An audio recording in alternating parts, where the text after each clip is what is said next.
Assalamualaikum teman-teman. Baiklah, di sini saya Nadia Khairia, mahasiswi UINSU Sumatera Utara, jurusan Pendidikan Guru Madrasah Ibtidaiyah. Di sini saya akan menceritakan dongeng cerita rakyat Indonesia, yaitu Cindelaras. Nah, ayo kita menonton bersama. Cindelaras.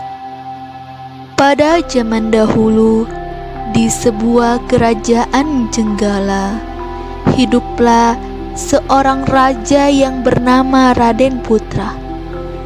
Ia mempunyai seorang permaisuri yang sangat baik hati dan seorang selir yang cantik. Namun, kecantikan selir tidak sama seperti hatinya. Selir mempunyai sifat yang sangat iri kepada permaisuri. Suatu hari, selir raja pura-pura sakit. Raja segera memanggil tabib. Setelah memeriksa keadaan selir, raja pun menanyakan apa yang terjadi. Paduka, ada seorang yang sudah menaruh racun pada minuman selir, tanya tabib. Siapa yang berani melakukan ini kepada selirku? Tanya sang raja. Yang melakukan ini padaku adalah permaisurimu sendiri. Sepertinya permaisuri ingin membunuhku, agar kasih sayang baginda hanya kepadanya, dan kekuasaan kerajaan jatuh ke tangannya, jawab selir raja. Mendengar yang dikatakan selir, raja sangat marah dan langsung memerintahkan Patih untuk mengusir permaisuri yang sedang mengandung dan membunuhnya di hutan. Patih pun langsung membawa permaisuri pergi ke hutan Bentara. Namun, Patih yang sangat bijak itu tidak membunuh permaisuri. Ia tahu ini rencana jahat selir tersebut. Patih pun menangkap seekor kelinci. Permaisuri, aku tidak akan membunuhmu. Namun, hamba akan memberitahukan kepada raja bahwa Anda sudah hamba bunuh. Dan untuk membuat raja dan selir tuan putri sudah mati, hamba akan membunuh seekor kelinci ini dan melumuri darahnya pada selendang milik permaisuri dan pedang hamba, ujar sang Patih.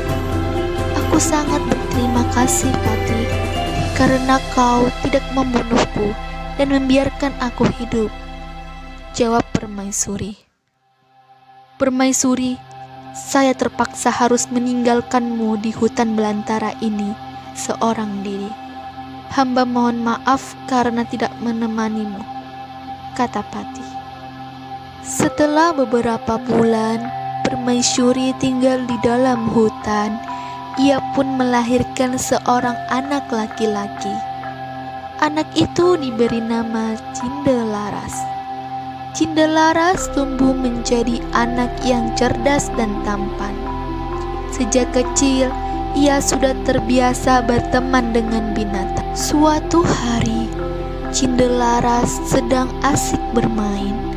Tiba-tiba, seekor raja wali menjatuhkan sebutir telur tepat di sebelah Cindelaras.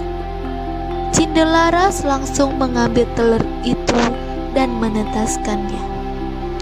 3 minggu kemudian, menetaslah telur tersebut menjadi seekor anak ayam yang lucu. Cindelaras merawat ayam tersebut dengan sangat baik. Tubuh ayam itu terlihat kuat dan kekar. Paruhnya kokoh dan runcing seperti paruh burung Raja Wali. Kedua kakinya kekar berotot dan memiliki kuku yang runcing tajam seperti kuku Raja Wali. Namun, suara kokoknya sangat berbeda dengan ayam-ayam lainnya. Suara kokoknya sangat aneh. Kukuruyuk, Tuanku Cindelaras, rumahnya di dalam hutan belantara. Atap rumahnya terbuat dari daun kelapa. Ayahnya Raden putra Raja Jenggala, bunyi kokok ayam Cindelaras. Cindelaras sangat terkejut dan langsung menunjukkannya kepada ibunya. Permaisuri pun merasa sangat terkejut mendengar suara kokok si ayam. Ia pun langsung menceritakan siapa ayahnya dan mengapa mereka tinggal di dalam hutan. Mendengar cerita ibunya, Cindelaras memutuskan untuk pergi ke istana untuk bertemu ayahnya. Awalnya ibunya tidak mengizinkan Cindelaras pergi, namun ia terus memaksa. Setelah ibunya mengizinkannya pergi, dia langsung berangkat ditemani ayam jantannya. Namun di tengah perjalanan, Cindelaras bertemu dengan orang-orang yang sedang mengadu ayam. Mereka melihat Cindelaras membawa ayam jagonya dan mengajaknya ikut menguji kehebatan ayamnya. "Hei kau, apakah berani adu ayam dengan ayam jagoku yang kuat ini?" ujar mereka. "Baiklah," jawab Cindelaras. Ternyata ayam jantan milik Cindelaras dapat mengalahkan lawan setelah beberapa kali diadu. Namun ayamnya tidak dapat dikalahkan. Berita tentang kehebatan ayam jantan Cindelaras terdengar hingga telinga Raja Raden Putra. Raja langsung menyuruh hulu balangnya mengundang Cindelaras datang ke istana. Cindelaras pun sampai di istana. "Paduka, hamba menghadapmu," kata Cindelaras dengan sopan. "Anak ini sangat tampan dan cerdas.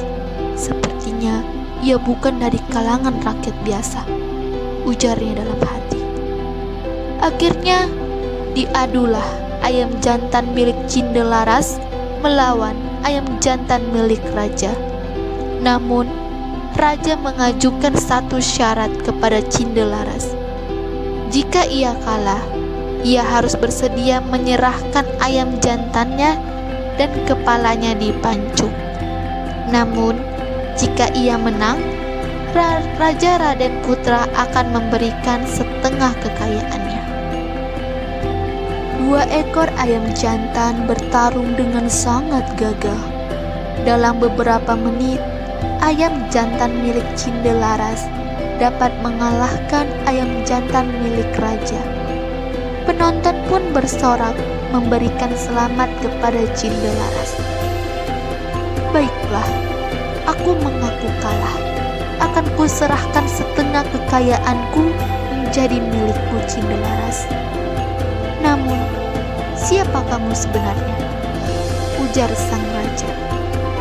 Cindelaras langsung membungkuk dan membisikkan sesuatu kepada ayamnya. Beberapa menit kemudian, ayam jantan tersebut mengeluarkan suara. "Kukuruyuk, tuanku Cindelaras. Rumahnya di dalam hutan. Atapnya terbuat dari daun kelapa. Ayahnya Raden Putra." Ayam jantan itu berkokok berulang-ulang. Raden Putra sangat terkejut mendengar suara kokok ayam Cindelaras. "Benarkah itu?" tanyanya dengan sangat heran dan penasaran. "Benar sekali, Baginda. Hamba Cindelaras, putra dari permaisuri Baginda," jawabnya dengan tegas. Raja Raden Putra langsung memanggil Patih. Patih pun langsung menceritakan kebenarannya. "Aku sudah melakukan kesalahan dan memberikan hukuman kepada permaisuri yang tidak bersalah. Aku akan memberikan hukuman yang setimpal kepada Selir," ucapnya menyesal. Raja Raden Putra langsung memeluk Cindelaras dan meminta maaf atas semua kesalahannya itu. Raden Putra, Patih, dan Hulu Balang langsung pergi ke hutan dan menjemput permaisuri. Pesan moral dari dongeng cerita rakyat Indonesia Cindelaras adalah, jika kita berbuat jahat, maka kita akan mendapatkan buah dari sifat jahat itu di kemudian hari. Begitu juga jika kita melakukan sebaliknya. Jauhilah sifat suka berjudi, karena hanya akan merugikan diri kita. Terima kasih kepada teman-teman yang telah menonton Dongeng Cerita Rakyat Indonesia Cindelaras dari awal hingga habis. Sampai jumpa di lain waktu. Wassalamualaikum warahmatullahi wabarakatuh.